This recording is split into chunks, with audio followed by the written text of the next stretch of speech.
मौन, अपने विषय में न सुख की बात करे न दुख की। मौन, बात करे तो प्रभु की करे, नहीं तो मौन।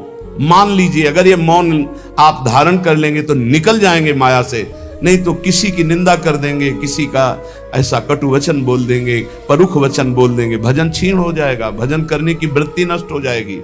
सैकड़ों लोगों के प्रश्न है कि पहले भजन अच्छा होता था, अब नहीं होता।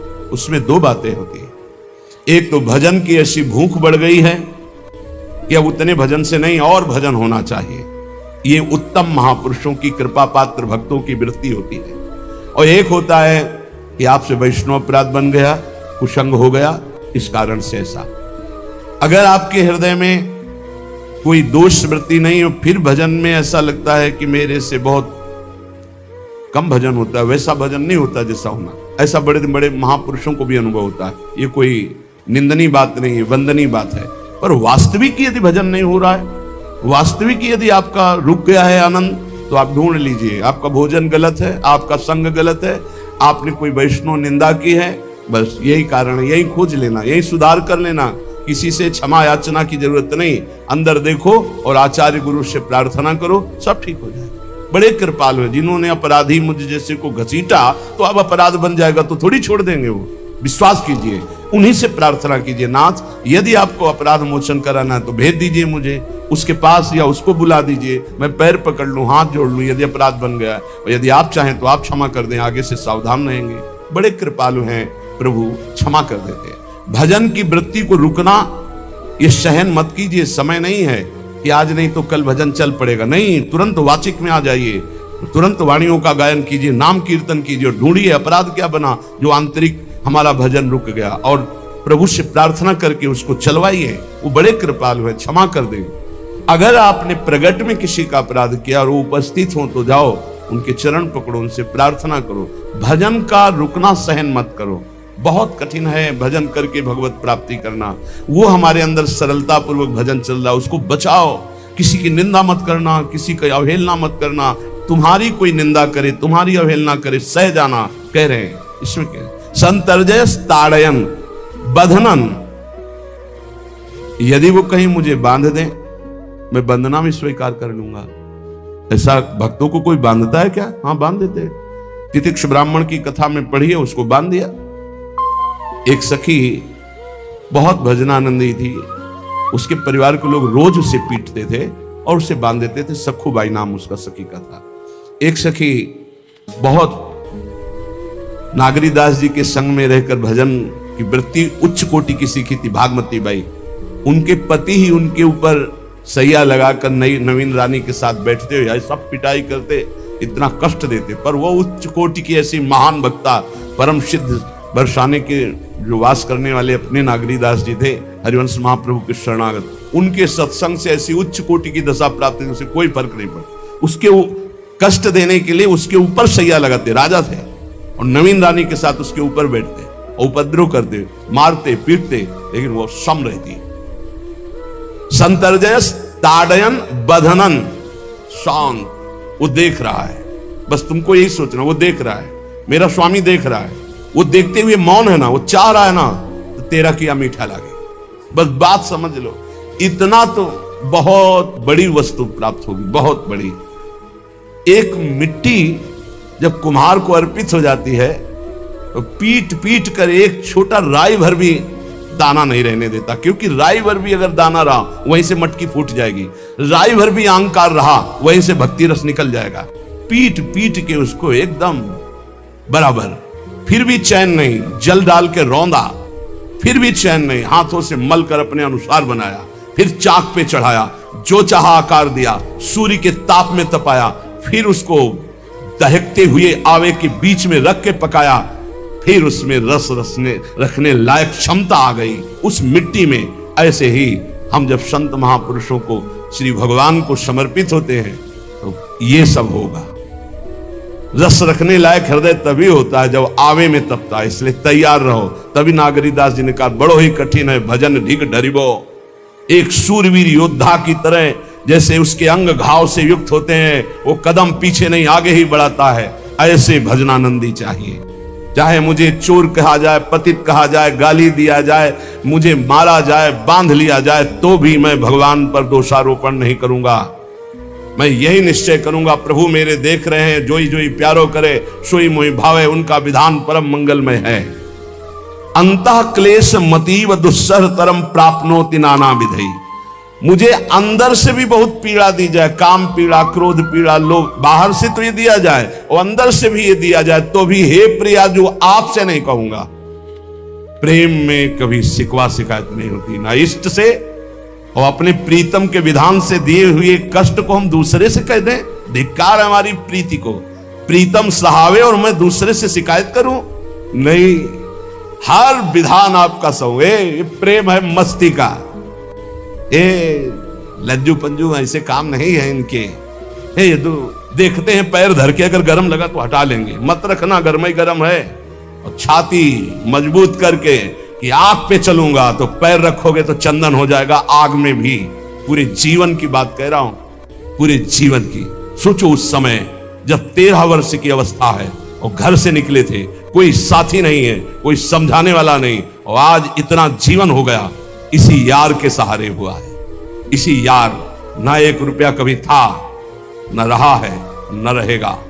प्रेमानंद का 1 रुपया नहीं है, प्रेमानंद की 1 वस्तु नहीं, ना रहा ना रहेगा।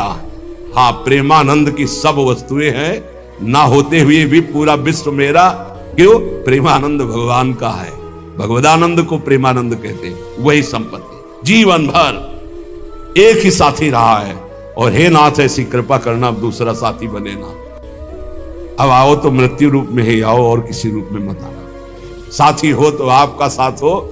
सर्वहरण करने वालों में मैं मृत्यु हूं, बस उस रूप का इंतजार है। आओ उस रूप में और समेट लो अपनी लीला। बस कभी किसी से शिकायत, कभी किसी ने कैसे हो, आनंद है। नहीं सुना है किडनी खराब है, तो सुना ही होगा, कोई दुख नहीं, कोई दुख नहीं। वर्तमान दुख वर्तमान के आनंद से बहुत छोटा है। क्या दुख है? स्वामी के द्वारा दिया हो। ये आप हमारी प्रार्थना मान लीजिए। इस मार्ग में चलने पर जो दुख मिले, कभी किसी से कहना नहीं तो प्रीति में कलंक लग जाएगा, वो तुम्हें प्रभु से हटा देगा। नहीं, रहीमन मन की मन व्यथा रखिए मन में गोए, सुन चली है लोग सब बाट न लिए। ये भगवत मार्ग शूरवीरों का मार्ग। कभी अपनी अंतर व्यथा को किसी से मत कहो। जीवन में अगर कोई हमें कष्ट दे रहा है तो हमारा कर्म है, ना कि कोई व्यक्ति। ये बिल्कुल सिद्धांत तक चर्चा समझ लो। वही व्यक्ति जो मुझे द्वेष करता, वही व्यक्ति जो मुझे कष्ट और दंड देता, वही व्यक्ति प्रणाम करके छाती से लगाकर आंसुओं की धारा से अभिषिक्त किया, तो वो व्यक्ति था या कर्म? जब कर्म भोग हो गया तो वही हृदय से लगा के अश्रुधारा से क्षमा कीजिए। बहुत ऐसा नहीं, आप तो बड़ी कृपा की। व्यक्ति कभी कष्ट नहीं देता, मेरा कर्म उसके ऊपर सवार होकर मुझे दंड देता है। इसलिए मैं किससे कहूं? अपनी जबान से दांत कट जाए तो किससे कहूं? ये जो दांत, इससे जबान हमारी पीड़ा को किससे कहूं? अपने हाथ से चोट लग जाए किसको कहूं? ऐसे सब आत्मस्वरूप हैं। हमारा कर्म ही उनके ऊपर सवार होकर हमें दंड दे रहा है। इसलिए भाई, श्रीपाद का सिद्धांत जो कह रहे कि अगर भगवत प्रेम प्राप्त करना है तो मुंह बंद। 22 बाजार में कोड़े मारे गए, एक बार भी श्री कृष्ण से नहीं कहा। पूज्य भाई जी महाराज के जीवन कष्टमय, कभी श्री कृष्ण से नहीं। बाबा नहीं सह पाए, बाबा ने श्री कृष्ण से कहा, श्री कृष्ण चंद्रजू से, ये क्या है, इतना कष्ट क्यों दे रहे हो उनके शरीर को? तो मुस्कुरा दिए, बोले मैं नहीं दे रहा हूं, ये तुम्हारे कर्म का फल भाई जी भोग रहे हैं। ऐसा? बोले हाँ। सीधे अस्पताल गए, भाई जी से कहा, ये आप हमारा प्रारब्ध क्यों भोग रहे हैं? तो कहा, आज ये कौन सा खेल रच रहे हो बाबा, क्या बात कर रहे हो? जीव का अपना कर्म भोगना होता है या किसी और का निजीकृत कर्म भोग? तो उनका आप हमको बहका नहीं सकते, हमें परम तत्व से पता चला है कि आप हमारे कर्म। तो हंस दिए भाई जी और बोले, देखो हमें कोई फर्क नहीं पड़ता, आपको फर्क पड़ जाता। आप चढ़ो, जिस साधना की चढ़ाई पर चढ़ रहे हो चढ़ो, मंगलमय श्री कृष्ण तुम्हारी यात्रा को पूर्ण करें। हम तो अस्पताल में पड़े पड़े प्रिया प्रीतम के साथ खेल रहे हैं, कोई फर्क नहीं पड़ रहा। ये बड़े महापुरुषों ने अपने कष्ट की तो बात जाने दो, दूसरों के कष्टों को लेकर भोगायो। हम जरा सा कष्ट आ जाए तो बोले हमारी अंदर श्रद्धा थी अब खत्म हो रही क्योंकि कष्ट आने लगा। उसमें भगवान का क्या दोष है?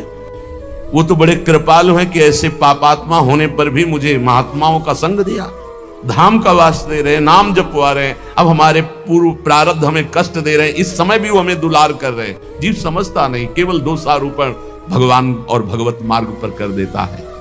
इसलिए उपासक को अंतः क्लेशमतीव दुस्सहतरम, ये जो आप काम क्रोध से जल रहे हो ना, ये तपस्या है, इसका बहुत बड़ा लाभ मिलेगा। और अगर भोग रहे हो ना, गिर रहे हो, पतित हो रहे हो, तो वो सुख नहीं, वो शांति नहीं, वो विश्राम नहीं। तो एक बात ध्यान रखना, इस शब्द को याद रखना। ऐसे रहने पर भी हमारे द्वारा जो भी वो हमारे स्वामी ऐसे लेते हैं, जन अवगुण प्रभु मान न काऊ, दीन बंधु अति मृदुल स्वभाव। कल शाम के पूज्य परमहंस राम मंगलदास जी की वाणी का चिंतन हो रहा था। कह रहे हैं कि जो 30 मिनट भगवान नाम कीर्तन कर लेता, मेरी बात पर विश्वास रखना हो, उसको भगवत प्राप्ति होगी। 24 घंटे में 30 मिनट नाम कीर्तन कर लेता है और अन्य समय विस्मरण रखता है, तो 30 मिनट का नाम कीर्तन उसे भगवत प्राप्ति करा देगा। तुम्हें जो पाठ प्रिय हो, 30 मिनट पाठ कर लोगे, भगवत प्राप्ति होगी। कर लो। बहुत पहुंचे हुए महापुरुष जिनके चरणों में अपार श्रद्धा है, आप लोग तो रात दिन लगे, आपको भगवत प्राप्ति नहीं होगी। चूक हो जाएगी तो जन अवगुण प्रभु मान न काऊ, दीन बंधु अति मृदुल स्वभाव। अग्नि की ज्वाला के समीप रुई का पहाड़ कितनी देर टिकेगा? कितनी देर टिकेगा? उसके ताप में झुलस जाएगा। ये अग्नि की ज्वाला है भगवान नाम कीर्तन, भगवत यश गुणगान। तो जैसे किसी को लगे कि वो नाम जब भी करता है वो रुचि पूर्वक पाप करता है, असंभव। नाम जापक रुचि पूर्वक पाप कर ही नहीं सकता, उसका हृदय जलेगा। पक्का आप जप करके देख लीजिए, आप जप कीजिए नाम और फिर आपसे पाप जब बनेगा तो आप फिर हालत अपनी देख लीजिएगा, बार बार हृदय जलेगा, नहीं नहीं नहीं। तो एक दिन वो नहीं सिद्ध हो जाएगा और आप निर्विकार हो जाएंगे। इसलिए अंतः क्लेश, अगर बुद्धि मतीव अति अंदर क्लेश आ रहा है, कभी काम आ रहा है, कभी क्रोध आ रहा है, कभी लोभ आ रहा है, कभी मोह आ रहा है, ये आता रहेगा जब तक भगवत साक्षात्कार नहीं होगा। ऐसा मत समझो कि 2-4 महीने जप करेंगे तो हम सिद्ध हो जाएंगे, ये आता रहेगा। ये बहुत भागवतिक शक्ति से संपन्न है विकार, कोई साधारण नहीं है कि तुम माला जपोगे वो नहीं आएगा। माला जपते समय ही आएगा वो। ये भागवतिक शक्ति से संपन्न, काम क्रोध लोभ मोह तब त्रिभुवन को परास्त कर रहे हैं। ये भगवान के पावर से शक्तिमान है। तुम्हारा अहंकार जब गलित हो जाएगा तो इनका आना ही बंद हो जाएगा। जब तक अहंकार रहेगा तब तक ये आते रहेंगे। तो जो तुम्हारे अंदर जलन हो रही, मत कहो किसी से, सह जाओ, यही तपस्या हो जाएगी, यही भगवान की प्राप्ति का हेतु हो जाएगा। प्रभु के लिए थोड़ा कष्ट सहकर आप आगे बढ़कर देखिए वो कितना आपको प्यार देते हैं। यही कष्ट सहना है, आंतरिक विकारों को सहना, बाहरी प्रहारों को सहना, कभी किसी से ना कहना, ये भक्तों का स्वभाव। मौन, इसीलिए वाणी से मौन, कुछ ना बोलना। हमने एक संत भगवान को देखा, ये 22-23 वर्ष पहले वृंदावन में कच्चा मार्ग था, एक बोरा रखते थे ऐसे, पागलों जैसा भेष था।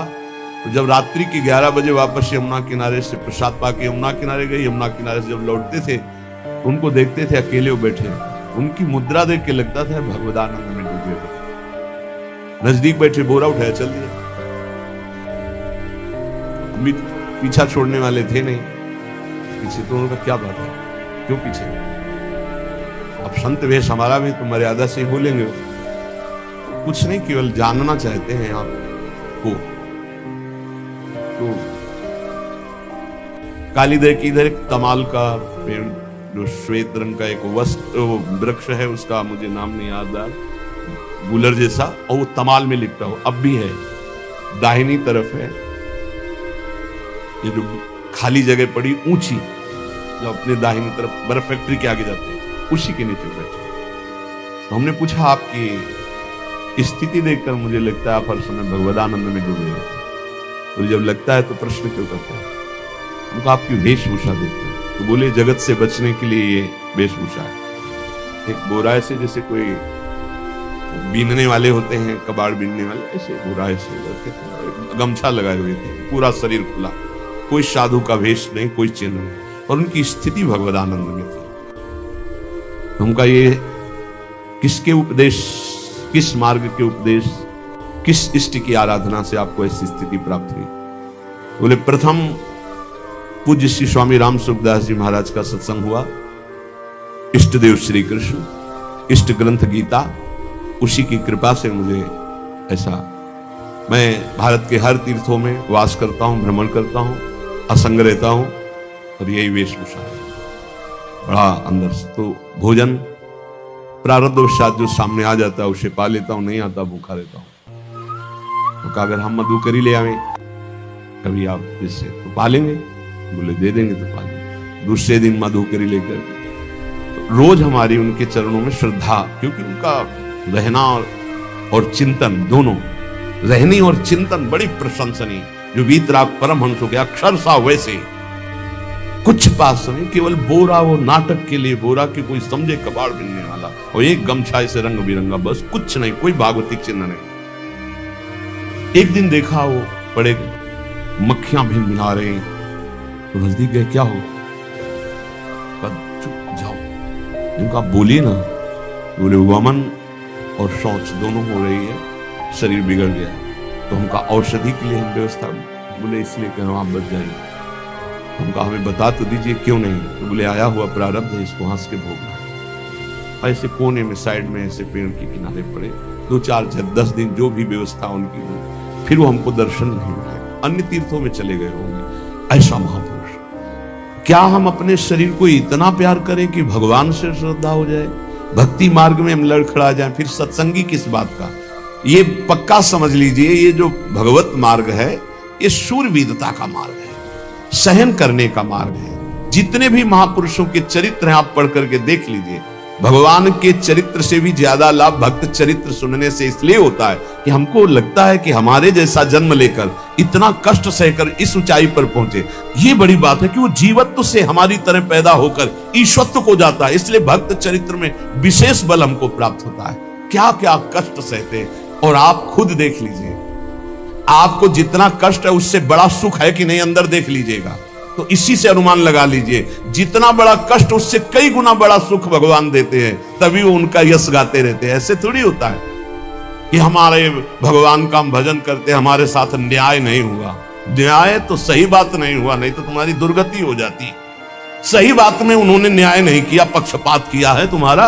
अगर वो सही न्याय करते तो ईमानदारी से कहते हैं, केवल नरक के कीड़ा ही बनना पड़ता और कुछ नहीं है। खूब देख लो, डबल चेहरा होता है, एक सामने का चेहरा देख रहे हो और एक एकांत का चेहरा होता है, डबल चेहरा होता है। और भगवान डबल रखो चाहे तिबल, सब देखते हैं। सब हम बैठे हुए देख लो ईमानदारी से वृंदावन की भूमि में, एक चेहरा है जय श्री राधे, और एक चेहरा है जो राक्षस है अंदर बैठा।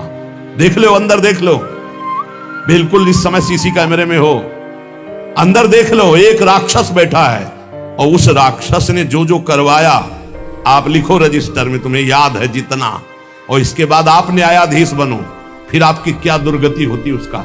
इससे ऐसे होता है, हे प्रभु, तभी त्राहिमाम मचता है, तब उनकी कृपा नजर आती है कि बोले भगवान ने न्याय नहीं किया। हम कहते हैं सच्ची बात तुम कह रहे हो प्यारे, न्याय नहीं किया इसीलिए बचे हुए हो। अगर वो न्याय कर देता, पक्षपात न लेता तुम्हारा, तब तुम्हारे होश उड़ते, चाहे जो कोई हो, अपना रजिस्टर जांच के देख ले। इसलिए कहते हैं कि सबकी जीवनी शुक्ल पक्ष की लिखी जाती है, कृष्ण पक्ष की तो केवल उसी की छाती जानती, दूसरा नहीं। हृदय में जितने विकार, हृदय में जितना अंधकार, हृदय में जितना कूड़ा करकट, वो तो हम जानते हैं कि हमारी स्वामिनी की कृपा ने कितना निर्मल किया है। तब उनकी स्वामिनी जू मुझ जैसे अपराधी के अपराधों का विस्मरण करके आप ऐसी कृपा, तो आपको लगता है कि संतों की एक दैन्य भाषा होती है। नहीं, ईमानदारी से संत कभी झूठ नहीं बोलते। जैसे कह रहे हैं कि मौसम कौन कुटिल खलकामी, तो अंतर ये होता है कि आंख में जैसे थोड़ा पड़े तो बहुत बुरा लगता है, और पीठ में इतना बड़ा तिनका चला जाए तो कुछ समझ में नहीं आता। संतों का हृदय आंख जैसा होता है, थोड़ी सी भी गलती में हाय हाय मच जाता है। धिक्कार है तुम्हारे जीवन को, अपने को तुम क्या समझते हो और क्या है तुम्हारे अंदर विचार। और जो मलिन अंतःकरण वाला था, भारी भारी पाप करके भी उसको पश्चाताप नहीं होता। संत जनों को एक पाप की जरा सी वृत्ति की आभास स्फुरना, वो पूरा पाप नजर